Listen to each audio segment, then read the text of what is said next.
하나님 아버지 652번째 기도 모임 우리 크신 하나님을 찬양합니다. 오늘 우리가 드렸던 모든 기도, 또 작년 한 해 1년 동안 드렸던 기도를 다시 되돌아보면서 하나님 얼마나 우리를 사랑하시고 우리 입술을 통해서 역사하시기를 원하시는지를 다시 보게 되었습니다. 부족하고 미력한 우리지만 하나님이 늘 함께 계시고 또 동역하신 하나님을 찬양하고 예배합니다.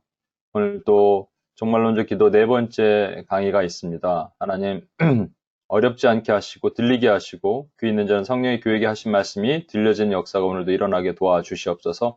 우리 원하신 예수님의 이름으로 기도합니다. 아멘. 예, 우리 민집사님이 제가 UPS 코리아에도 한번 워치맨들 모일 때 그런 얘기를 했어요. 남는 시간에 무엇을 하느냐? 남는 시간이 없다. 어떤 분들은 그러더라고요.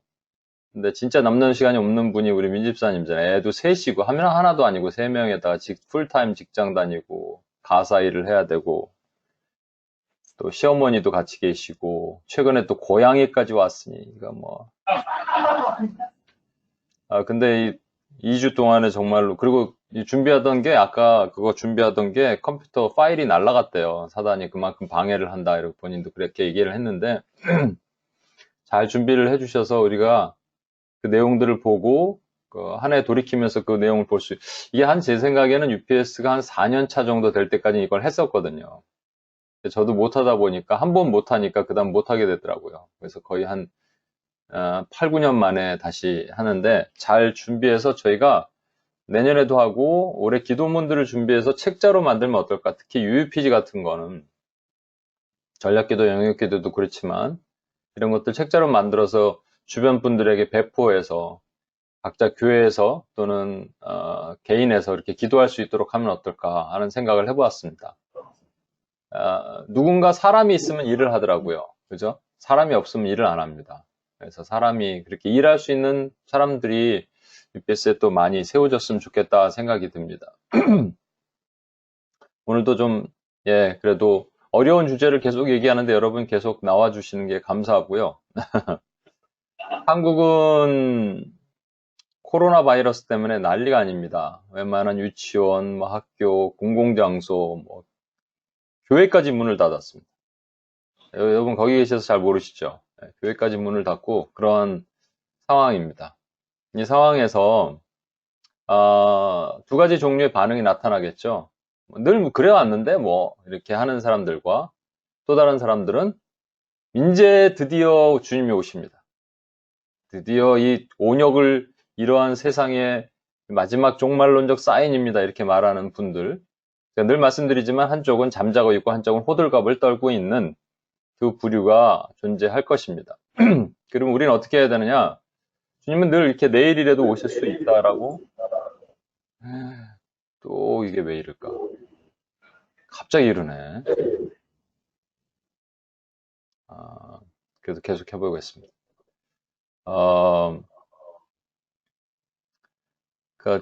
이 종말론적 기도 생활을 하시는 분들은 내일 주님이 오실 수 있지만 나는 오늘 하루에 사과나무를 심겠다. 나에게 맡기신 기도를 최선을 다하겠다. 하지만 그래도 우리가 하나님이 이 복음을 온천하의 만민이라고 얘기하는 그 만민은 구원받기로 작정된 모든 백성에게 주님의 복음이 증거되어야 되지 않습니까? 라고 생각하면서 아직도 복음이 안 들어간 일본, 북한 이런 땅을 바라보고 또 유대인들도 아직도 마음이 견고하죠. 그들을 바라보면서 안타까이 생각하면서 기도하는 것. 이것이 종말론적 기도의 본질입니다. 다시 말씀드리지만 저는 계시록을 강의하는 게 아니고요. 다니엘서, 또 스가랴서, 시편, 또 계시록에 나와 있는 이 마지막 때에 대한 예언적인 것들을 어떻게 우리가 놓고 기도해야 되는가를 설명하고 있는 겁니다. 오늘은 그 네 번째로 7교회를 통한 기도 첫 번째를 보겠습니다. 원래 이게 한 번에 다 하려고 그랬는데 너무 이게 길어지면 종말론적 기도를 제가 오래전에 했다고 얘기했잖아요. 그때 많은 사람들이 언제 끝나냐 그랬거든요. 다른 거는 바로바로 적용이 되는데 이건 되게 어렵고 추상적인 얘기니까 빨리 끝냈으면 좋겠나 봐요. 그래서 언제 끝내냐고 그런 얘기를 많이 들었습니다. 그래서 이것을 7교회를 통한 기도도 한 번에 끝내려고 그랬는데 오늘 또 프레젠테이션도 있고 이걸 한 번에 끝나면 너무 투머치라는 생각이 들어서 나눠서 다음 주랑 나눠서 하겠습니다. 지난주에 우리가 했던 내용을 잠깐 볼까요? 우리가 하나님의 마음이 어디 있는가, 인봉하라는 건가 하지 말라는 건가를 놓고 우리가 고민을 해봤죠. 계시록 22장 10절에는 인봉하라, 하나님의 마지막 말씀을 인봉하지 말라, 그러니까 오픈업하라, 알려줘라 이런 얘기인데, 다니엘서 12장 4절에는 그렇게 말씀 안 하시고 뭐라고 하냐면 인봉하라 이렇게 말씀하셨다는 것이죠. 가장 큰 차이의 이유는 뭐냐면 기간이 한 700년 차이, 그것으로 인해서 하나님의 마음이 바뀌었다 이런 게 아니고, 여기 다니엘서 마지막에 보면 많은 사람들이 빨리 왕래하며 지식이 더하리라. 오늘날 같이 지식이 더할 수 있는 그런 수단이 발달된 때는 없습니다. 그렇죠? 인터넷 같은 것들 통해서.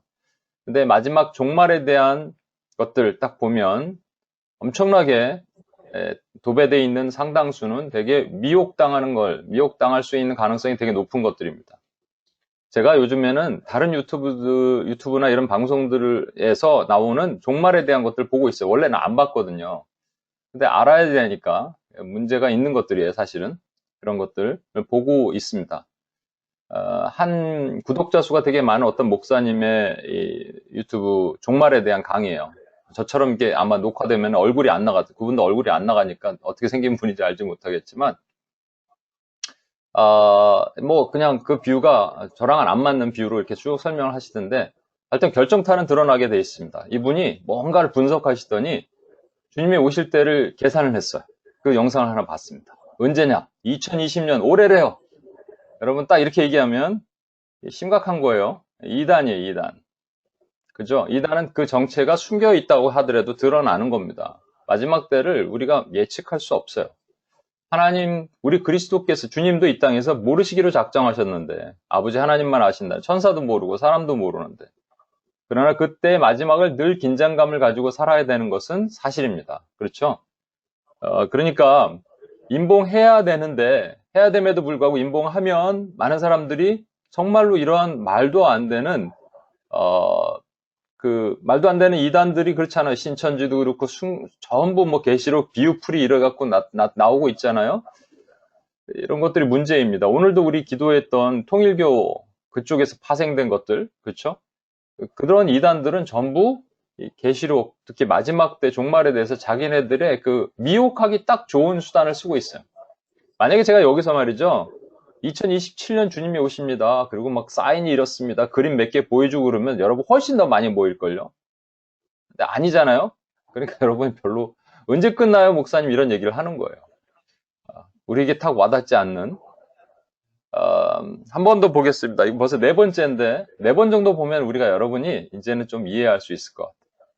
묵시록 해석 방법이 4가지가 있다고 얘기했습니다. 과거주의, 미래주의, 역사주의, 상징주의. 과거주의는 과거에 있었던 어떤 예언, 성경에 있는 그 예언 자체가, 근데 묵시적인 예언이죠. 묵시라는 것은 계시, 미스테리한 것을 리빌 하신 건데, 하나님 뜻에 의해서 다 오픈업하지 않으시고 부분적으로 보여주신 것. 그것이 과거주의는 과거에 있었던 일이다. 역사적인 사실이다. 미래주의는 아직 일어나지 않은 일이다. 역사주의는 옛날에는 제가 전 역사주의라고 했죠. 전 역사주의가 된다면 오른쪽이 상징주의가 아니라 영적 역사주의가 돼요. 상징주의는 2가지 표현으로 쓸 수 있습니다. 영적 역사주의 아니면 상징주의. 그러니까 영적 역사주의라고 쓴다면 구분하기 위해서 왼쪽을 전 역사주의라고 쓰고요. 그 구분이 없으면 그냥 역사주의라고 쓰면 됩니다.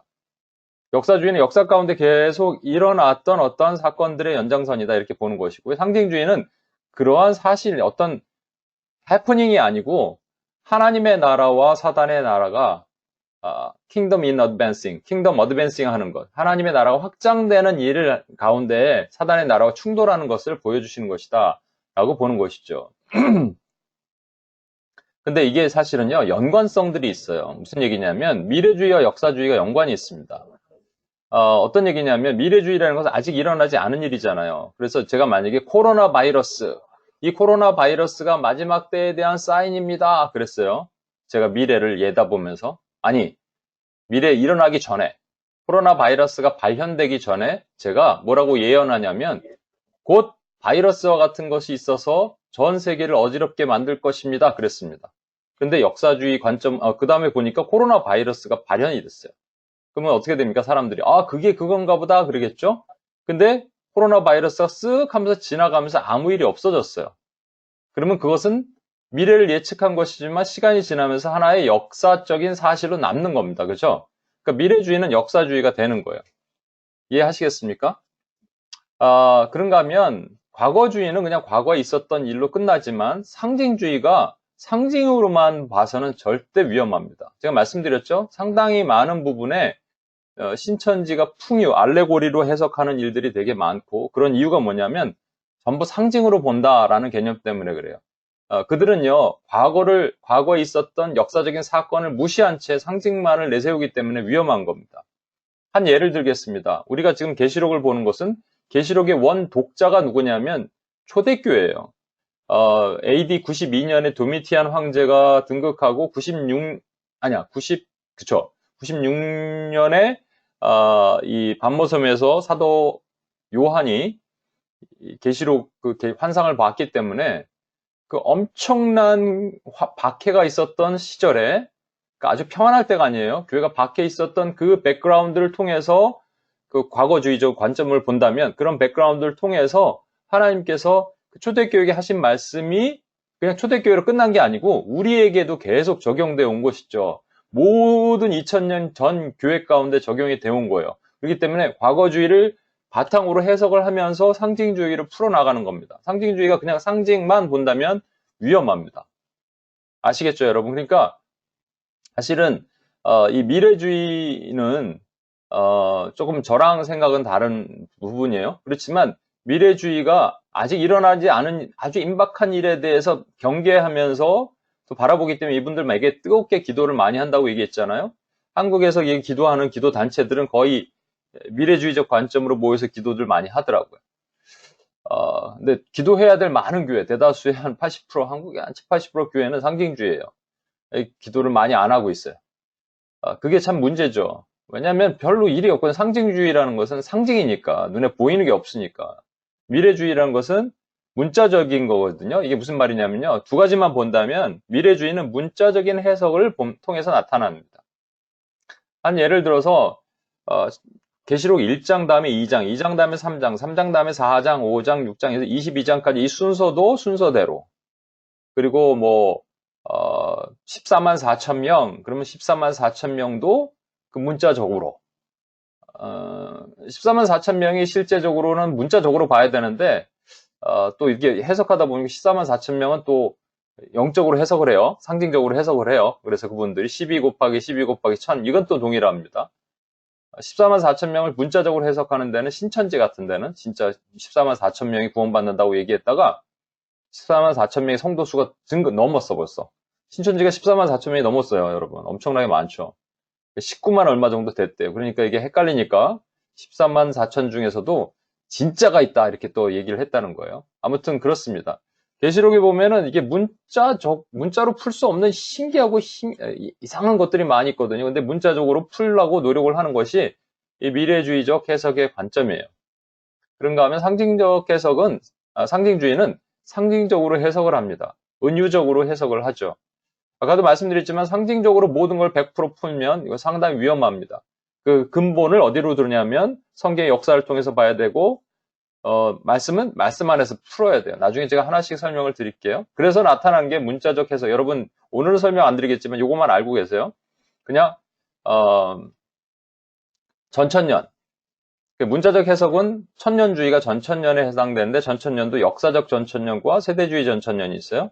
역사적 전천년은 이 상징주의에서 나오는 이 무천년이라고 얘기하는데 무천년과 좀 같이 교환할 수 있는 부분이 있지만 세대주의는 상당히 위험합니다. 나중에 이제 설명을 드릴게요. 이 정도만 아시고 오늘은 이렇게 두 가지 관점이 있다는 것만 아세요. 그리고 내가 하나씩 설명을 드릴게요. 한 예로 계시록 1장 19절에 있는 말씀, 그러므로 내가 본 것과 지금 있는 일과 장차 된 일을 기록하라. 계시록에서 사도 요한에게 예수님께서 나타나셔서 이렇게 말씀하셨어요. 이거를 문자적인 관점으로 보는 분들은 어떻게 보냐면 이렇게 보는 겁니다. 내가 본 것은 과거예요. 지금 있는 일은 현재, 장차 될 일은 미래.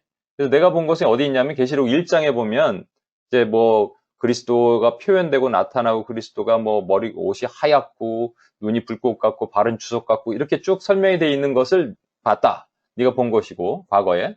그리고 현재 있는 일은 계시록 2장에서 3장까지 오늘 저와 여러분이 볼 7교회에 대한 내용들, 그리고 장차될 일은 그 다음에 4장부터 있는 그 미래에 대한 좀 무시무시한 뭐 환란과 같은 이런 재앙이 있는 내용들을 이렇게 설명을 합니다. 그런데 그게 좀 나중에 요 다음에 제가 왜 그게 말이 안 되나? 자 보세요. 지금 있는 일이 현재 계시록 2장에서 3장에 있는 일이 이 그 교회, 7교회에 대한 일이라고 얘기했죠. 저희가 영적인 관점으로 본다면, 상징적으로 본다면 이걸 어떻게 봐야 되냐면요. 내가 본 것이라는 것은 사실은 전체예요. 계시록 1장 1절에서, 사실 1장, 계시록 4장에서부터 22장까지 전체 환상과 그 많은 것들을 통해서 본 그 모든 것이 사실은 what is now와 what will happen이란 말이에요. 그러니까 지금 있는 것, 현재와 장차될 일의 모든 것이란 말입니다. 이게 왜 중요하냐면요. 여러 번 말씀드리지만 미래적 관점으로만 본다면 우리에게 해당될 일이 별로 없어요.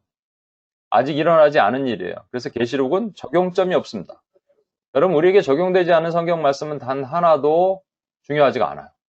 하나님이 지금 우리에게도 말씀하셔야 되거든요. 그 말씀하시는 것이 우리에게 적용이 돼야 되거든요. 그래서 이것은 지금 현재에도 일어나고 있고 앞으로도 장차 일어날 일 전체를 말씀하신다라는 관점으로 저와 여러분이 봐야 됩니다. 아까 보셨듯이 이런 관점으로 본다면 뭐가 문제가 되냐면요. 계시록 2장에서 3장에 7교회가 나오는데 그게 현재 있는 일이라고 얘기했어요. 그런데 이분들이 7교회를 통한 이제 우리가 오늘 기도를 볼 텐데 지도를 잠깐 보시면 이렇게 돼 있습니다만 7교회를 해석할 때 어떻게 해석하냐가 참 차이가 있어요. 에베소, 서머나, 버가모, 두아디라, 사데, 빌라델피아, 라오디게아. 통상 모든 교회에서는, 제가 아는 모든 교회에서는 저를 포함해서 UPS에서도 그렇게 했었어요. 벌써 2번 했었고 714까지 하면 3번인데 에베소 한 주, 서머나 한 주, 버가모 한 주, 두아디라 그렇게 해서 7주 동안 시리즈로 7교회를 강해를 합니다. 예, 통상적으로. 그죠? 저도 714 묵상할 때도 최근에 또 짧지만 한 20분씩 요 말씀을 압축해서 무엇이 필요한지를 강해를 했어요. 그렇게 해와요. 예, 그게 맞는 것이고요. 그런데 그거 끝나고 나면 별로 기억에 남지가 않아. 그래서 이것이 문제예요. 우리가 말이죠, 부분 숲을 볼 필요도 있지만, 때로는 부분 나무를 볼 필요도 있지만, 때로는 전체 숲을 보는 해석이 필요할 때가 있습니다. 일단 7교회가 어떤 내용인지만 살짝만 보세요. 일일이 뭐 다 지금 이 많은 것들을 어떻게 보겠습니까만, 뒤에는 더 여러분 패니킹 하는 내용이 또 나와요. 칭찬받은 내용과 책망받은 내용이 나눠집니다. 에베소 교회는 원래 수고하고 인내하고 자칭 사도라 얘기하는 사람들을 대적하는 일을 해서 칭찬받았어요. 근데 책망이 뭐냐면 첫사랑을 잃어버렸구나 이렇게 말씀하십니다. 이 정도는 기억하시죠? 에베소 교회가 첫사랑을 잃어버렸다. 이 정도는 아실 거예요. 다 모르시더라도. 서머나는요. 참 충성스러운 교회에서 환난과 궁핍을 안오라 주님께서 말씀하시고 그리고 너희를 잠시 열흘 동안 옥에 가둘 것이다 이렇게 말씀하셨지만 책망받을 일은 없어요. 버가모 교회는 거기가 이제 그 사단의 권자가 있는 곳입니다. 실질적으로 7개 교회가 있는 여기가 터키거든요. 소아시아 옛날. 거기에 수도예요. 버가모에서 사단의 권자가 있는 곳에서 그 안디바라는 사람이 죽임을 당했는데 그때 믿음을 지킵니다. 그러나 너희에게 책망할 것이 2가지가 있으니 발람의 교훈을 따르는 니골라당의 교훈을 따랐다. 이게 발람의 교훈을 따랐다 이렇게 얘기해요. 그러니까 발람이라는 사람이 어떤 잘못된 거짓 가르침을 따랐다는 것이죠. 또 두아디라 교회는 너희가 사랑과 믿음과 섬김과 인내가 있었다. 전보다 더 좋아졌다는 거. 에베소는 전은 좋았는데 나중에 떨어졌다는 거고 여긴 전보다 더 좋아졌다. 그러나 너희에게도 이세벨과 행음하는 일이 있었다. 이게 음녀, 거짓 여자 선지자죠. 와 행음하는 영적으로 간음한 일이 있었다는 말입니다. 사대교회는 칭찬받을 일이 없어요. 그래서 온전한 것이 하나도 없구나 이렇게 말씀하신 겁니다. 빌라델피아는 너희가 인내 말씀을 지켰구나 라고 얘기하고 책망받을 일이 없다라고 얘기하십니다. 라오디게아 교회도 칭찬받을 일이 없어요. 근데 미지근하고 차지도 덥지도 않아서 내가 토해버리고자 한다. 이렇게 말씀하시는 교회와 같은 모습인 것이죠. 제가 UPS에서도 한번 했었고, 코스타 훈련할 때도 한번 제가 이걸 잠깐 보여주면서 진짜 간단하게 설명드리면서 여러분은 7교회 중에 어느 교회 갔습니까? 물어보면 대다수가 어디를 얘기를 하냐면요. 두 군데를 얘기를 해요. 에베소 아니면 라오디게아입니다. 에베소는 왜냐하면 첫사랑을 잃어버렸거든요. 내가 보니까 신앙생활 첫사랑을 자꾸 잃어버린 것 같아. 그리고 내가 보니까 차지도 않고 뜨겁지도 않은 것 같아요. 그죠? 그런 신앙을 모습이니까 그렇게 얘기를 합니다. 그런데 이것을 이제 해석을 어떻게 하냐는 것이죠. 이게 계시록 2장에서 3장에 나와 있는데 아까 문자주의적인 관점으로 본다면 이 순서가 매우 중요하거든요. 그분들에게는. 에베소, 서머나, 버가모, 두아디라 이런 순서가 중요해요. 그래서 순서를 이런 순서로 봅니다. 에베소는 사도교회라는 거예요. 여러분 요걸 제가 간단하게 적으실 분 적으시고요. 카톡으로 제가 보내드릴 테니까 그래도 전체적으로 여러분 노트에다가 적으셔야 돼요. 그렇지 않으면 기억이 하나도 안 남아요. 중요한 핵심적인 것들은 적고 그렇게 하셔야 돼요. 에베소는 사도교회라는 거예요. 예를 들어서 사도교회가 처음에 예수님이 이제 부활 승천하시고 사도들에 의해서 움직였던 교회. 그래서 수고와 인내와 대적하는 걸 알았지만 조금 지나다 보니까 첫사랑을 잃어버렸다. 서머나 교회는 초기에 핍박받았던 교회. 그때는 뭐 책망할 일이 없으셨던 거다. 버가모 교회는 콘스탄틴 황제가 369년인가요? 그때 그 국교로 인정한 다음에 이후부터 그러니까 그때부터 교회는 뭐 부국강성을 하지만 문제는 뭐냐면 이단들이 들어오기 시작했죠. 그런 문제. 두아디라는 1000년 동안 암흑기라고 얘기했죠. 500년부터 1500년까지 그 교황 캐톨릭이 통치하던 그 시기. 그게 전체가 이세벨이다. 교황이 이세벨이다 그래갖고 그런 때다 얘기하고 사대는 완전히 죽은 교회죠. 이게. 근데 이게 왜 종교 개혁 시기를 이렇게 얘기하는지 잘 모르겠어요. 아무튼 이런 때다. 빌라델피아는 책망받을 일이 없는 교회입니다. 그래서 선교교회라고 얘기를 해요. 언제냐면 뭐 우리 선교가 가장 부흥이 일어났던 때 있잖아요. 1900년도 초, 1800년도 말, 1900년도 초 이런 때 뭐 언더우드 선교사, 아펜젤러 선교사님이 이렇게 들어오실 때. 그리고 라오디게아 교회는 어디냐면은 마지막 대교기다. 지금이다 이런 거예요. 지금 저와 여러분이 살고 있는 이때다. 근데 이런 해석으로 보면 이게 모든 걸 보편화시키는 것에 문제점이 상당히 있습니다. 어떤 문제점이 있냐면 예를 들어서 지금이 라오디게아 교회라면 교회 때라면 모든 교회가 차지도 덥지도 않고 미직지글이 해야 되는데요. 안 그렇잖아요, 사실은. 진짜 뜨거운 교회도 있고요. 정말 차가운 교회도 있고요. 그냥 미직지글이한 교회들도 있습니다. 그러니까 보편화시키는 것이 문제가 있죠. 예를 들어서 이 초대교회가 핍박받았던 서머나랑 대치하는 핍박받은 초대교회인데 초대교회에서도요. 책망받을 일이 없는 교회가 있는 것이 아니었어요. 여러분 바울 사도의 서신서를 보십시오. 초대교회가 책망받을 일들을 많이 했어요. 고린도 교회도 책망받을 일을 했고 다 했단 말이죠. 그러면 이렇게 해당되는 내용들이 아니란 거예요. 그러면 우리는 이것을 어떻게 봐야 되냐면 이걸 상징적 영적 해석으로 보는 겁니다. 그래서 여러분들이 교회에서 보편적으로 이렇게 하실 거예요. 이 강해 일주일 7번 시리즈로 강해를 딱 끝나고 나서는 여러분 안에 이런 마음이 생길 거예요. 아, 나는 내 안에 이 에베소도 있고 라오디게아도 있고 아까 말한 것처럼 그래서 나는 좀 에베소가 많은 것 같아. 뭐 이렇게 표현할 수도 있고 어떤 사람은 나는 차지도 덥지도 않아 라오디게아를 닮았어 이렇게 표현하기도 할 겁니다. 서머나나 빌라델피아처럼 책망받지 않을 일이 하나도 없다 이렇게 말하지는 못할 겁니다. 근데 여기서 우리가 한 가지 생각할 것이 하나 있어요. 제가 여러분에게 말씀드리고 생각하고 싶은 건 한가는 뭐냐면 제가 한번 채점을 매겨봤어요. 에베소는 몇 점일까? 라오디게아는 몇 점일까? 순수한 제 주관적인 의지로. 에베소는요, 차지도 첫사랑을 잃어버렸기 때문에 처음에 잘했는데 잃어버렸기 때문에 한 50점 줬습니다. 서머나 빌라델피아는 100점. 책망받을 일이 없으니까. 버가모는 그래도 조금 괜찮았어요. 70점.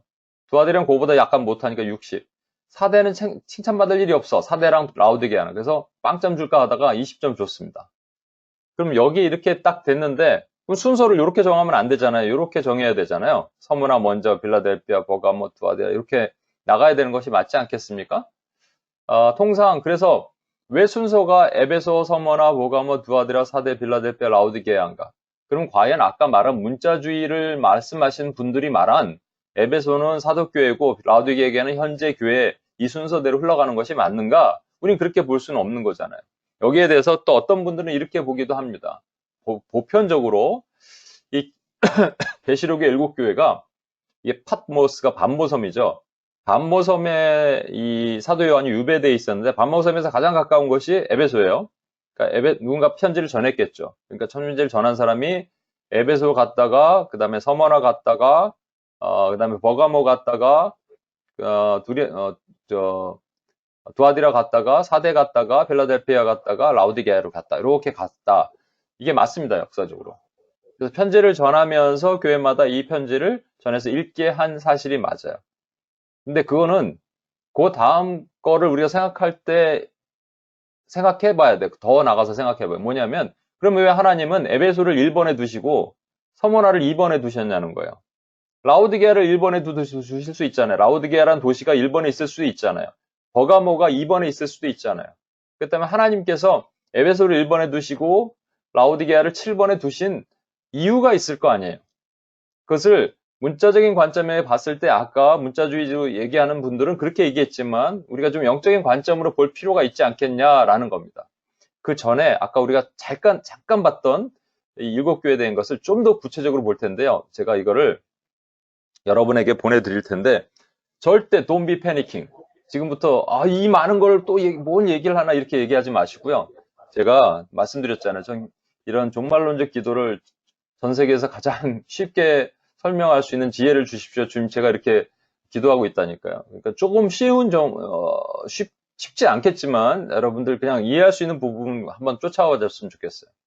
에베소 교회 다시 말씀드리는데 여러분 맨 교회 앞에다가 이렇게 얘기하세요. 7별과 7금초대 사이를 거니시는 이가 말씀하실 때 이렇게 얘기 나옵니다. 그러니까 예수님의 어떤 표현이 나오고 그리고 그 교회에 대한 설명이 나와요. 예수님에 대한 메시지가 나오는 것이죠. 그렇다면 그 각각의 예수님의 모습과 그 교회는 연관이 있습니다. 7별, 그러면 교회의 리더를 얘기하는 거예요. 7교회 리더. 7금초대는 교회를 상징합니다. 7교회. 이제 그 전에 있는 말씀이 나와요. 그 사이를 주님께서 다니신다. 이것이 뭐를 의미하냐면요. 밑에서 두 번째 보면 약속을 보면 네가 첫사랑을 잃어버리면 촛대를 옮겨버리겠다. 근데 교회를 remove 시켜버릴 거야. 그러니까 너는 에베소 교회가 아니라 에베소 회당, 사당, 에베소 절로 만들어버릴 거야. 이런 뜻이에요, 사실은. 그러니까 주님께서 교회로 다니신다. 이 다니시는 그 주님의 모습과 이 교회가 연관이 되어 있는 것이죠. 아까 말씀드린 것처럼 에베소 교회는 행위가 아주 좋았어요. 수고하고 인내가 많고 또 자칭 사도라는 자를 대적하고 게으르지 않았습니다. 제가 그래서 UPS에서 예전에 이거 했을 때 나는 어떤 교회 같습니까? 그랬더니 상당수가 에베소라 그랬죠. 그래서 당신 에베소 아니야? 그랬어요, 제가. 에베소 얼마나 열심히 하는 데인데. 에베소 아무나 하는 게 아닙니다, 여러분. 에베소 쉬운 것 같죠? 열심히 한 거예요. 한 가지, 첫사랑을 잃어버렸어요. 첫사랑을 잃어버렸다 그러면 첫사랑이 이렇게 위에서 떨어진 거니까, 그죠? 떨어진 포인트가 있는 거죠. 나중에 설명드릴게요. 그때 주님께서 촛대로 옮기시겠다 약속하시고, 어디서 떨어졌는지 생각하라 그러셨습니다. 두 번째는 뭐냐면, 서머나예요. 서머나는요, 처음과 마지막 죽었다가 살아나신, 알파, 오메가, 그리고 그러니까 뭐가 죽었다가 살아나야겠죠? 여기 보면, 서머나 교회에 약속하신 게 있어요. 빨간 거 밑에서 두 번째. 10일 동안에 옥에 가둘 것이다. 너에게 시험을 줄 것이다. 이렇게 말씀하셔요. 실제 이 서머나 교회에 유명한 폴리캅이라는 사람이 있었습니다. 86세 됐는데 그가 이 황제 숭배를 거부하는 이유로 화형을 당해요. 화형장에서 그를 존경했던 로마 대장이 그를 살려주려고 한 번만 부인해라고 얘기하니까 그 유명한 말을 합니다. 86년 동안 하나님이 한 번도 나를 버리신 적이 없는데 배반하신 적이 없는데 내가 어떻게 주님을 배반합니까? 그래서 불을 질러서 불태워 죽이려고 그랬는데 전승에 따르면 어떤 신기한 기운이 그 불을 막아 불이 자꾸 붙지 않는 거예요. 불이 붙었는데도 불구하고 몸에 붙지 않는 거예요. 그래서 폴리캅을 창으로 찔러 죽였다고 합니다. 이 서머낙 교회는 이 환란과 궁핍 가운데 그 비방에서 믿음을 지키는 아주 귀한 교회입니다. 책망할 일이 없어요. 근데 죽었다가 살아났다라고 말하는 게 뭐냐면, 너 폴리캅 죽었을 때 많은 사람들이 울며 슬퍼했겠죠. 근데 주님이 말씀하신 슬퍼하지 마. 부활할 거야. 나처럼 부활해서 살아날 거야. 라고 약속을 하신 거예요. 그래서 죽도록 충성하라. Be faithful to the point of end. 이렇게 얘기하신 거예요. 그러니까 뭐냐면요. 이 죽도록이 제가 말씀드렸잖아요. 죽도록이 그냥 죽을 때까지도 있지만 죽음 같은 고통이 온다 하더라도 너희가 충성하라. 그런 말씀이었어요. 주님의 칭찬받은 교회죠. 버가모는 뭐냐면 좌우의 날선검. 여러분 그 에베소에 보면은 영적 전쟁 나오죠. 영적 전쟁에 보면 대부분 수비형 무기인데, 대부분이 아니라 다 수비형 무기인데 한 가지만 공격형 무기가 칼이에요. 그 칼이 뭐를 상징하죠? 말씀이거든요. 근데 말씀이 날선검이라 그래요. 거기도 좌우의 날선검이잖아요. 이건 뭐냐면요. 버가모라는 도시가 이 7개 도시 중에서 행정적인 수도예요. 로마가 여기를 그냥 행정적 소아시아의 수도로 두었습니다. 근데 행정적 수도일 뿐만 아니라 거기에는 온갖 제우스 신, 이방 신전의 신상들이 4개, 큰 신전들이 있고요. 그 도서관도 큰 도서관이 있어요. 책만 한 20만 권을 해당하는 큰 도서관이 있는 그런 곳이에요. 그런 곳에서 안디바라는 사람이 순교를 당했을 때 많은 사람들이 배교하지 않고 끝까지 믿음을 지켰다는 칭찬을 하세요. 그렇지만 책망할 것이 있는데 어디선가 설명이 들어온 발람이라는 것은 거짓 교사의 대표거든요. 발람의 교훈을 따르는 그런 사람이 있었다. 근데 일부가 그랬다는 거예요. 전체가 그랬다는 게 아니고요. 제가 그냥 표현을 한다면 한 20%가 그랬다. 이렇게 주님께서 말씀하신 겁니다. 근데 내가 입의 검으로 싸울 것이다. 입의 검은 말씀이잖아요. 진리잖아요. 그러니까 니골라당의 교훈은 비진리예요. 그러니까 교회 안으로 비진리가 들어왔다라고 말씀하시고 진리로 싸울 것이다. 그러니까 회개하라 이렇게 말씀하시죠. 두아디라 교회는 어떤 교회냐면요. 여기는 아주 작은 교회입니다. 하지만 부유했어요. 예, 가진 것이 많았어요. 그 사업과 사랑과 믿음과 섬김과 인내가 처음보다 더 좋았던 에베소랑 전 반대의 교회입니다. 여기에 주님께서 어떤 모양으로 나타나시냐면 불꽃 같은 눈과 주석 같은 발 이렇게 되어 있습니다. 여러분 주님이 눈으로 쫙 보시면 불 같은 눈으로 보신다는 것은 행실을 보신다는 것이죠. 파수한다는 거고요. 우리가 그 영적 전쟁 얘기할 때 마귀를 대적하라 그럼 너희를 피하리라가 대적하라가 영어로는 stand firm이에요. 두 발로 견고하게 서란 말이죠. 마찬가지로 주석 같은 발로 견고하게 서 계시다는 거예요. 그래서 이 교회를 미혹하고 하는 음녀가 들어올 때 하나님께서 그걸 정확하게 보시고 그걸 내어 쫓으시는 일을 하신다라는 거예요. 이세벨은요, 음녀를 상징합니다. 이세벨이 누군지 정체인지 잘 알지 못하지만 우리가 알고 있는 것처럼 아하방의 부인인 것, 그로 통해서 수많은 우상이 들어왔던 것처럼 음녀가 들어왔는데 이걸 내치지 못했어요. 그러나 사단의 깊은 곳을 알지 못하는 사람들은 그래도 하나님께서 용서하신다 그래요. 그러니까 두아드려 교회는 제가 그냥 추측컨대 한 50%가 음녀의 유혹을 받았다면 한 50% 남아 있어요. 그래서 회개하라 이렇게 말씀하시는 것이죠. 사대는요 칭찬이 없어요. 싸대기를 맞아야 되는 교회인가 봐요. 사대 그래서 사자가 죽을 사자 아닐까 싶어요. 사대 하나님의 7영 7별을 가지셨다 돼 있습니다. 여기서 7별은 아까 에베소 교회처럼 7 리더십을 얘기한다면 7영은 하나님의 7영이니까 이것은 성령을 말씀하시거든요. 성령을 말씀하신다는 얘기는 이 교회가 성령이 없다 얘기예요. 책망한 거 보세요. 살았다 하나 죽은 자야. 그리고 약속 보세요. 내가 도둑같이 올 것이다. 그러니까 깨어있으라 말씀하세요. 그러나 그 교회에서도 흰옷을 더럽히지 않은 자가 있으니 그런 건 받고 들은 것을 생각하고 지켜 회개하라. 그러니까 거의 다 넘어갔는데 내 생각엔 한 20%는 좀 살아있지 않나 이렇게 생각합니다. 버가모는 한 20%가 넘어갔고, 두아디는 한 반이 넘어가고, 사대는 한 80%가 넘어가는 20% 살아있고, 20%안 될 수도 있어요. 근데 이러한 모습입니다. 또 하나 볼게요. 어디냐면 빌라델피아입니다. 빌라델피아는 우리 저 필라델피아가 아니고 거기서 따온 거지만 주님의 모습이 거룩하고 진실한 다윗의 열쇠를 가지신 거룩하고 충성입니다. 충성된 다윗의 열쇠를 가지신 자예요. 그러니까 빌라델피아는 참 충성스러운 거예요. 그리고 주님께서 너무 사랑하셔서 시험의 때를 면하게 하신다라 말씀하십니다.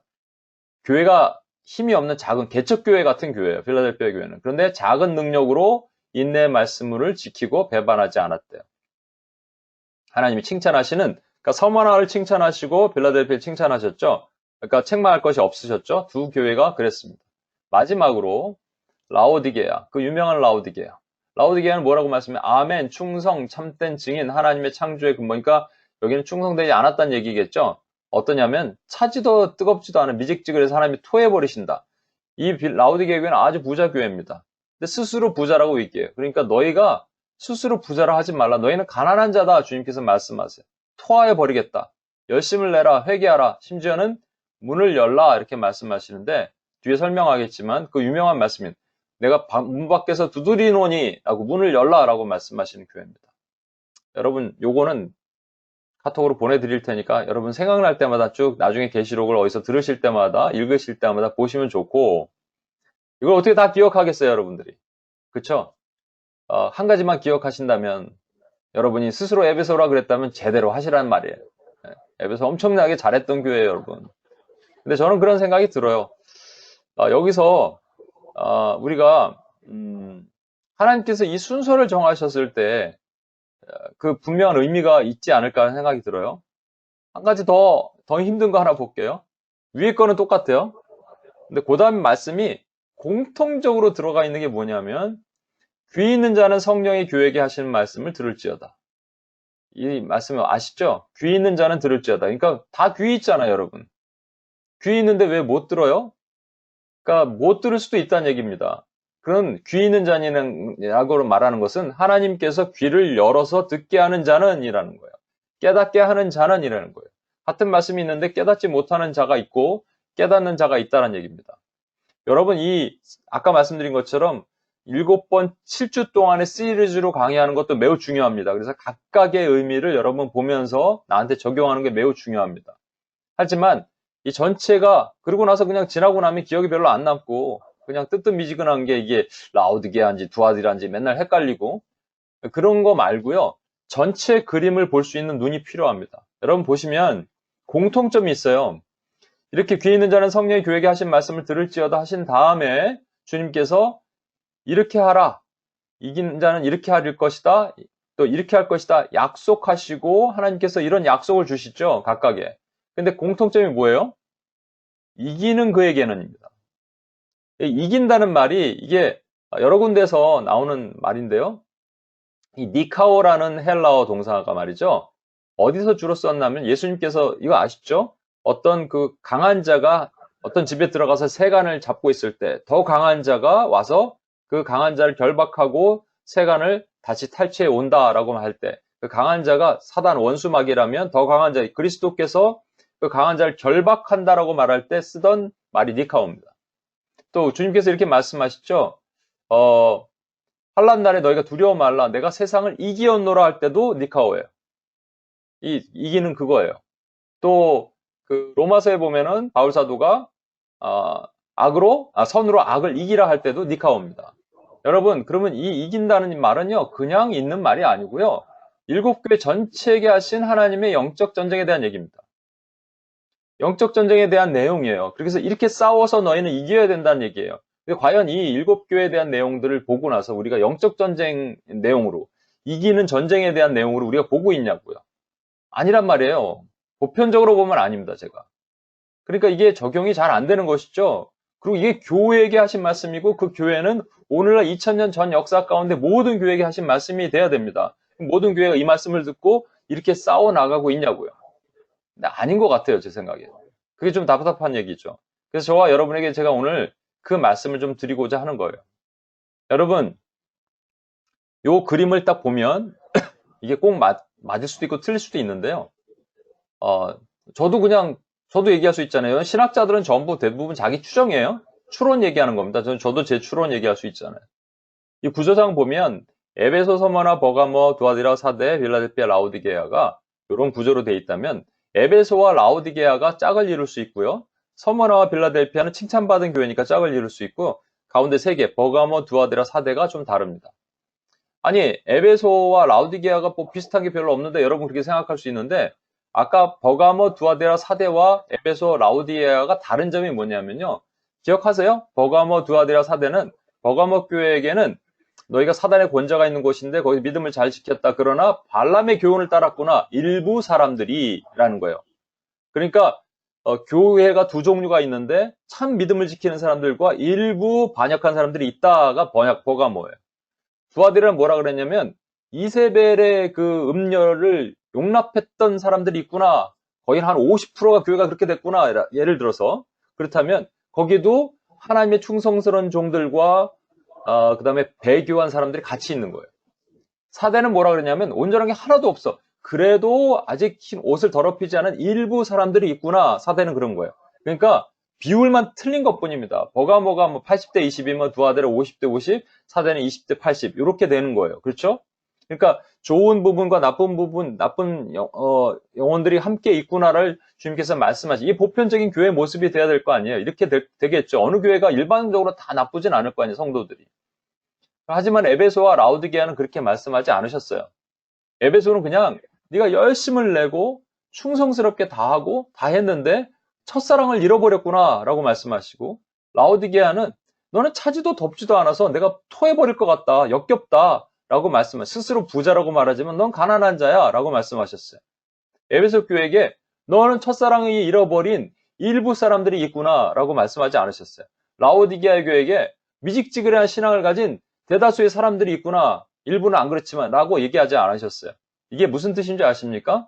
이걸 교회를 보편화시키신 거예요. 교회를 대표시키신 거예요. 그러니까 에베소와 라오디게아는 그런 교회의 모든 교회의 모습의 전형적인 티피컬한 모습이 되는 겁니다. 교회를 대표하는 것이죠. 다음에 한번 볼게요. 그 다음에 서머나와 빌라델피아는 뭐냐면 그런 교회들 가운데 교회 모델이 되는 거예요. 에베소 교회한테 너는 왜 첫사랑을 잃어버렸니? 그럴 때 첫사랑을 잃어버린 교회가 아니 이게 무슨 첫사랑을 잃어버린 거예요? 그렇게 얘기할 때 하나님은 뭔가를 보여주고 싶으시겠죠? 야, 너는 서머나 봤니? 폴리캅 봤어? 86세 됐는데 그냥 한번 살짝 부인하며 살 수 있는데 화형당하는 폴리캅 아니? 라고 주님께서 딱 들이미실 샘플이 필요한 것이죠. 그래서 에베소와 라오디게아라는 대표적인 교회 그 다음에 서머나와 빌라델피아가 있고요. 그리고 이 가운데 버가모, 두아디라, 사대는 실질적인 영적 전쟁의 모습이 있는 교회들입니다. 요거는 다음 주에 볼게요. 저와 오늘은 에베소, 라오디게아를 보겠습니다. 이것도 마찬가지예요. 저는요, 에베소 교회를 한 번만 더 볼까요? 에베소 교회는 아까 말한 것처럼 7별과 7금초대 다니는 이 교회죠. 교회로 이렇게 거니시는 주님께서 이렇게 말씀하시죠. 네가 첫사랑을 잃어버렸는데 만약에 회개하고 돌이키지 않으면 내가 촛대를 옮겨버릴 거야. 너는 교회가 아닐 수도 있어. 내 영이 거기서 떠날 거야. 이렇게 말씀하시는 아주 충격적이고 무서운 얘기입니다. 저는 사실은 에베소 교회를 닮은 교회를 하나 알고 있어요. 닮은 곳을 알고 있어요. 어디냐면 UPS예요. UPS가 저는 여러분이 저도 그렇고 여러분도 그렇고 정말 열심히 했어요. 수고와 인내를 주님께서 아실 것 같아요. 그리고 자칭 사도들이라는 건 우리 대적하잖아요. 영적인 파수하고 대적하고 이런 거 잘했어요. 게으르지 않았던 것 같아요, 여러분. 저도 그렇게 썩 게으르지 않았던 것 같아요. 그런데 문제가 뭐냐면 첫사랑을 잃어버리기 시작한 거예요. 제가 예전에 UPS에서 기도할 때 맨하탄을 쭉 오는데 막 기도하는 거예요. 그럼 걸어오는데도 차 파킹하고 걸어오는데부터 막 벌써 울어요. 주님, 이 열방의 이 백성들 불쌍히 여겨주시고 이 땅에 이게 만민의 집합장과 같은 멜팅팟과 같은 이 땅에서 하나님의 나라를 보게 하심을 감사합니다. 기도하다 보면 주님이 지금 하나님의 마음을 품고 싶은 거죠. 어디 계신가? 그 맨하탄 타임스퀘어 앞에서 전도지 혼자 돌리고 계시고 백두산에서 혼자 철야 기도하고 계시고 일본 동경에서 사람들에게 복음을 외치고 계시고 그 모습의, 그 주님의 환상과 같은 그 모습을 보면서 제가 견딜 수 없는 복받치는 마음으로 기도하면 함께 했던 분들이 그렇게 기도했던 것 같아요. 물론 지금도 우리가 하지만, 근데 제가 요즘 어떠냐면요. 가끔은 UUPG 기도할 때 매주 토요일마다 UUPG, 요즘은 지금 주일날 거기서 하고 있습니다만, 토요일 밤 11시에 나왔던 UUPG를 놓고 또 기도하고 한 번 더 리뷰하고 할 때 그냥 눈물 콧물 다들 쏟으면서 기도했습니다. 근데 요즘은 제가 UUPG 기도를 하는데 딴 생각이 자꾸 나요. 아, 이거 내가 말씀 준비한 게 지금 넣었나 안 넣었나 막. 입으로는 기도가 나가는데 생각은 딴 거가 나가는 거죠. 여기 계셨던 분 중에 여러분들은 안 그랬습니까? 누가 또 그런 얘기를 들었어요. 기도하는데 집중이 안 된다고? 왜 집중이 안 될까요? 그냥 이유는 다 한 가지예요. 첫사랑을 잃어버린 거예요. 사역은 열심히 많이 해요. 여러분 진짜 많이 하시고 잘하세요. 그런데 첫사랑을 잃어버렸어요. 그래서 하나님의 마음이 없이 열심히 미니스트리 하는 거예요. 이게 사실은 UPS의 모습이라면 대부분의 교회의 모습이 이럴 수 있다는 겁니다. 두 교회가 오늘날 모든 교회를 대표한다고 말씀드렸잖아요. 한 교회는 열심히 사역합니다. 정말로 많은 일을 해요. 선교도 가고 이것도 하고 저것도 하고. 그런데 하나님의 마음, 하트가 없으니까 그 가슴이 뭉클한 불붙는 사랑이 없어요. 그 기도가 힘든 거예요, 사실은. 여러분 기도 힘드세요? 그렇다면 첫사랑을 잃어버린 거예요. 여기서 첫사랑을 잃어버릴 때 주님께서 뭐라고 말씀하시는지 보세요. 어디서 떨어졌는지 생각하라. 생각하라는 게 원래 remember거든요. 그러니까 떨어졌다면 어떤 높은 위치에 올라갔다는 얘기거든요. 높은 위치에 있었다는 얘기는 교만하다는 얘기예요. 시간이 지나면서 UPS, 저와 여러분이 어느덧 저도 그렇고 교만해졌는지 모르겠어요. 아, UPG 기도 내가 여러 번 해봤어. 알아. 이거 기도 알아. 그러면서 교만해서 어느 정도 위치에 올라갔죠. 그래서 하나님이 다시 그때를 네가 처음 사랑했던 그 장소 그때로 돌아가라는 거예요. 자주 말씀드리지만 이스라엘 백성들이 출애굽하고요. 딱 한 번 하나님을 찬양합니다. 홍해를 갈라주신 그 역사 때문에. 근데 하나님이 뭐라 그러신 줄 아세요? 나는 그때가 좋았다는 거예요. 첫사랑의 이 신혼여행의 첫사랑 그때가 좋았다. 근데 주님께서 우리에게도 그렇게 말씀하실 수 있는 것 같아요. 경환아, 넌 많은 일을 했다. 많은 사역했다. 그러나 네가 그냥 걸으면서 가슴 뭉클하게 나에게 얘기했던 그때가 좋았다. 주님이 그렇게 말씀하시는 것 같아요. 여러분 사역을 얼마든지 할 수 있어요. 그래서 우리 UPS의 표가 뭡니까? 중보기도는 사역이 아니라 사랑이에요. 우리가 지금 중보기도 오늘도 해드렸을 때 사역한 게 아니에요. 입 밖으로 중언부언한 게 아니고요. 하나님의 사랑이 내 안에 부어져서 내 뽑는 것, 그걸 하는 것이 중보기도예요. 라오디게아 교회 볼까요? 라오디게아 교회는요. 칭찬할 내용이 하나도 없어요. 왜냐하면요. 차지도 뜨겁지도 않은 미지근하다. 스스로 부자라 그랬어요. 부유한 동네였어요. 근데 심지어는 주님께서 그 눈에 안약을 발라라 그러셨습니다. 눈이 멀은 거예요. 영적으로 눈이 멀었어요. 처음부터 그랬을까요? 처음부터 그랬을 것 같지 않아요. 처음은 열심을 내고 있다가 어느 시간이 지나면서 그냥 루틴이 된 거예요. 데일리 루틴. 그냥 위클리 루틴 우리는. 그래서 그냥 차지도 않고 뜨겁지도 않은 그냥 기도로 이렇게 주여 하면서 그냥 기도하는 거예요, 그냥. 근데 주님께서 뭐라 그러시는지 보세요. 열심을 내라, 회개하라, 그리고 이런 말씀하세요. 문 밖에 서서 두드리노니 문을 열라. 주님의 음성 들으란 얘기예요. 그냥 주여 하지 말고 내 마음이 어디 있는지, 내 뜻이 어디 있는지 들으란 얘기입니다. 저는 이 에베소 교회, 라오디게아 교회 생각하면, 특히 에베소 교회를 생각하면서 한 사람을 생각하게 됐어요.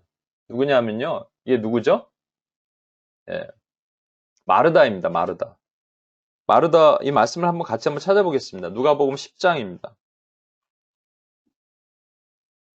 누가복음 10장 말씀 한번 찾아볼게요.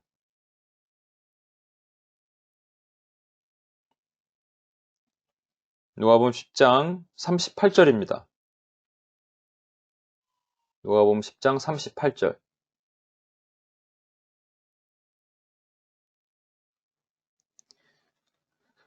제가 읽겠습니다. 그들이 길 갈 때 예수께서 한 마을에 들어가심에 마르다라 이름하는 한 여자가 자기 집으로 영접하더라. 그의 마리아라 하는 동생이 있어 주의 발치에 앉아 그의 말씀을 듣더니 마르다는 준비하는 일이 많아 마음이 분주한지라. 예수께 나아가 이르되 주여 내 동생이 나 혼자 일하게 두는 것을 생각하지 아니하시나이까. 그를 명하사 나를 도와주라 하소서. 주께서 대답하여 이르시되 마르다야 마르다야 내가 많은 일로 염려하고 근심하나 몇 가지만 하든지 혹은 한 가지만이라도 족하니라. 마리아는 이 좋은 편을 택하였으니 빼앗기지 아니하리라 하시니라. 여러분, 마르다가 열심히 사역했던 여인입니다. 만약에 마르다에게 우리가 마르다면 주님께서 너 지금 뭐 하고 있니? 왜 사랑이 없니? 그러면 우리는 이렇게 얘기할 수 있어요. 주님, 그러면 음식은 누가 해요? 주님, 모르셔서 하는 말씀인데 그러면 이게 청소는 누가 합니까? 저니까 하죠. 이렇게 얘기할 수도 있겠죠. 근데 주님 원하신 게 그게 아니에요. 우리는 발치에 앉아서 말씀을 듣는 마리아가 얌체처럼 느껴질 수는 모르지만 이 놀라운 반전이 있습니다. 여러분이 잘 아시는 것처럼 마지막 예수님의 순환 일주일을 놔두고 마리아가 자신이 300데나리온, 하루에 일당이 한 데나리온이니까 300일 동안을 일하지 않고 모은 돈인데요. 그러니까 쓰지 않고 모아야 되니까 쓰지 않고 모은 돈인데 안 쓸 수 있겠습니까? 그러니까 한 5년치, 6년치 정도 저축한 돈이라고 보면 됩니다. 그걸 예수님 머리에다 부어요. 발에다 붓고 머리칼라고 닦아요. 왜 그렇게 했을까요? 마리아가. 예수님께서 설명하세요. 제자들은 뭐라고 하면 흥분했어요. 이 비싼 향유를 그렇게 허비하느냐. 가룟 유다는 더 그냥 흥분해. 도둑이니까. 근데 가룟 유다는 그렇다고 치어도 나머지 11제자가 그 단 한 명도 마리아와 마음이 같을 수가 없었어요. 마리아는 왜 향유를 부었냐면 예수님이 설명하세요. 내 돌아 저가 나의 장례일을 준비하느니라. 복음이 전해지는 곳마다 그 여인의 얘기가 전해질 것이다. 그러니까 장례를 준비했다?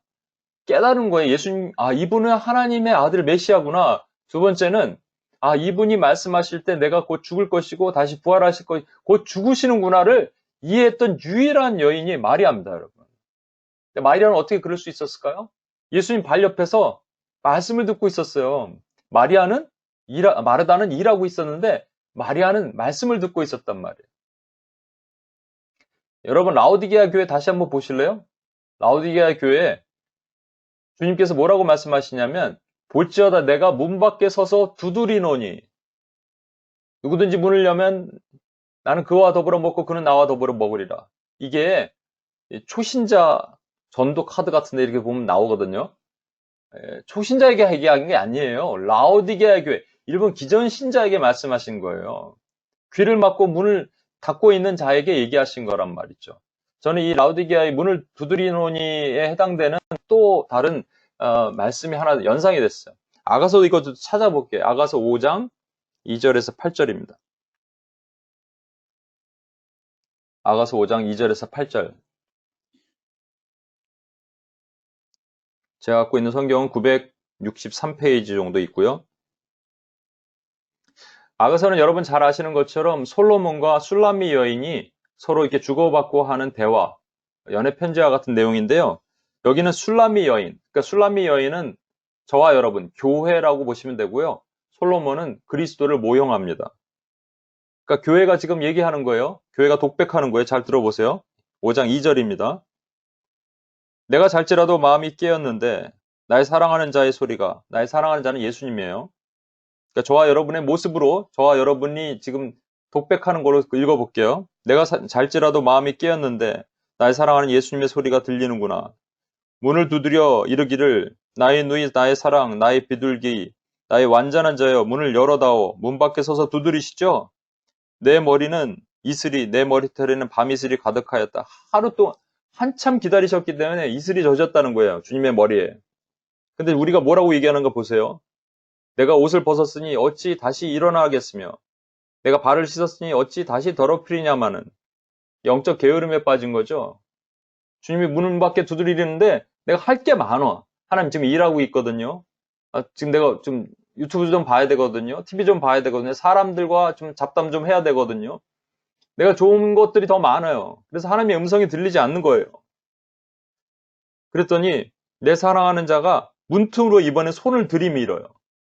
문을 안 열어주니까 문틈에다 손을 들이미시는 거예요, 주님께서. 그때 이제 마음이 움직여서 일어나 내 사랑하는 자를 위하여 문을 열 때 모략이 내 손에서 모략의 집이 내 손가락에 문빗장에서 떨어지는구나. 그 다음에 6절 보십시오. 내가 내 사랑하는 자를 위하여 문을 열었으나 그는 벌써 물러갔네. 문제는 뭐냐면요. 주님께서 때가 있어요. 계속 말씀하시다가 우리가 문을 열지 않으니까 주님이 물러가셨어요. 내가 그를 찾아도 못 만났고 불러도 응답이 없구나. 그 다음 보십시오. 성 안에 순찰하는 자들이 나를 만남에 나를 쳐서 상하게 하였고 이제 원수의 공격을 받기 시작합니다. 주님의 음성 못 들으니까 공격을 받기 시작하는 거예요. 성벽을 파수하는 자들이 나의 겉옷을 벗겨 가져갔도다. 이제 옷벗김을 당하는 거죠. 계시록 16장에 있는 것처럼 옷벗김까지 당합니다. 진리가 막 벗겨지기 시작하는 거예요. 8절 예루살렘 딸들아 너희에게 내가 부탁한다. 너희가 예루살렘 딸들이 누구예요? 저와 여러분이에요. 그러니까 여러분이 경험했던 걸 주변에 있는 그러니까 우리 중보자들에게 얘기하는 거예요. 기도해 달라는 거예요. 너희가 내 사랑하는 자를 만났거든. 내가 사랑함으로 병이 낫다 하려무나. 여러분, 라오디게아 교회는 왜 이렇게 됐나요? 문을 안 열어서 그래요. 그러니까 말씀이 없으니까 점차 차지도 덥지도 않은 미직지그리. 에베소 교회는 왜 그랬나요? 첫사랑을 잃어버린 열심히 사역했는데 마르다처럼, 마리아처럼 말씀을 먹지 않아서 그래요. 그래서 결국은 사랑이 없어요. 마리아가 품었던 그 풍부한 사랑이 이 에베소 교회는 없는 거예요. 이게 사실 우리의 모습이잖아요. 근데 이렇게 얘기하면 하나님 책망하시면 우리도 할 말이 많거든요. 아까도 말했던 것처럼 주님 이 사역하느라고 얼마나 힘들었는데요. 라오디게아처럼 주님 저희가 부자로서 이런 일도 했고 저런 일도 했는데요. 그때 주님께서 어떻게 하신지 아세요? 딱 보여주시는 거예요. 그래? 그러면 너 이거 어떻게 할래? 우리에게 서머나와 빌라델피아를 샘플로 탁 던져주십니다. 저는 서머나 교회가 어떤 교회예요? 환란과 궁핍을 안고 어려워요. 거기에다가 열흘 동안 옥에 가둬서 시험을 당하게 하시는데 북한의 지하교회의 모습과 같아요. 북한의 지하교회를 전 세계에 왜 두셨을까? 어느 교회든지 또 환란 가운데 있는 뭐 중동에 있는 지하교회도 마찬가지입니다. 이 지하교회를 왜 두셨을까? 어느 교회든지 에베소와 라오디게아처럼 하나님 앞에서 방자에 행하면서 하나님 음성 없이 떨어지면서 첫사랑을 잃어버리면서 미직지그리한 신앙을 가지고 있는 교회들을 향하여 하나님이 자 봐라 그러면 너 이런 데도 말할래? 라고 선언을 던지시는 거예요. 빌라델피아도 마찬가지죠. 빌라델피아는 시험의 때를 면하게 하신 그런 하나님의 은혜를 주신대. 많은 교회가 주여 이렇게 힘든데요? 어려운데요? 할 때 믿음을 잘 지켰던 빌라델피아 볼래? 빌라델피아는 이렇게 잘 지켜서 내가 어려운 시험을 면하게 했어 라고 말씀하신다는 것이죠. 하나님의 거룩한 샘플. 그래서 에베소와 라오디게아는 전 교회를 상징하는 모습이라면 서머나와 빌라델피아는 하나님이 원하시는 교회의 모습이 되는 겁니다. 여러분 우리가 이렇게 기도해야 돼요. 우리가 다시 회복해야 돼요. 기도가 안 되는 거 이해됩니다. 안 될 수도 있고 그래요. 근데 계속 안 된다면 문제가 심각해요. 첫사랑을 잃어버렸던지 미직지그리해서 하나님이 토해버린다는 일보 직전까지 간 거예요. 제가 어제도 그렇게 얘기했거든요. 요즘 기도원 같은데 제가 요즘 기도원 가서 기도하는데 기도원 가면 더 기도가 잘 되는 이유가 있어요. 왜냐면 옆에 사람들 신경을 안 쓰거든요. 무슨 들리는 소리도 신경 안 씁니다. 그냥 주여 삼창하라면요. 목이 찢어져라 주여 삼창하는 거예요. 왜? 누가 볼 거 없으니까. 거기는 목사도 있고 선교사도 있고 다 있어요, 여러분. 숨어서 있을 뿐이지. 주야. 그때 하나님이 열어주시고 회복하는 거예요. 첫사랑이 열리는 거예요, 다시. 근데 우리는 안 그렇잖아요, 사실은. 여러분 힘들죠, 기도하기. 문제가 있어요. 문제가 있다고 솔직히 얘기하셔야 돼. 그리고 여러분 앞에 하나님이 서머나를 던지시고 빌라델피아를 딱 던져 놓으시는 거예요. 이거 볼래? 너 계속 그렇게 할래? 그때 우리 어떻게 해야 되겠습니까? 주여 용서하시옵소서. 첫사랑을 잃어버렸고 미직지그리한 신앙으로 살았습니다. 우리 같이 한번 이 찬양하고요. 같이 한번 기도하겠습니다.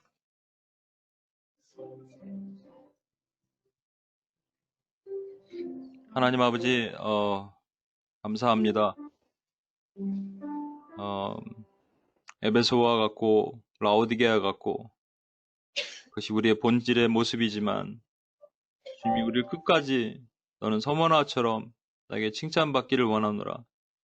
너는 빌라델피아처럼 서기를 원하노라 주님 말씀하실 때 우리가 남들에게도 그러한 모범이 되는 하나님의 교회들이 되기를 원합니다.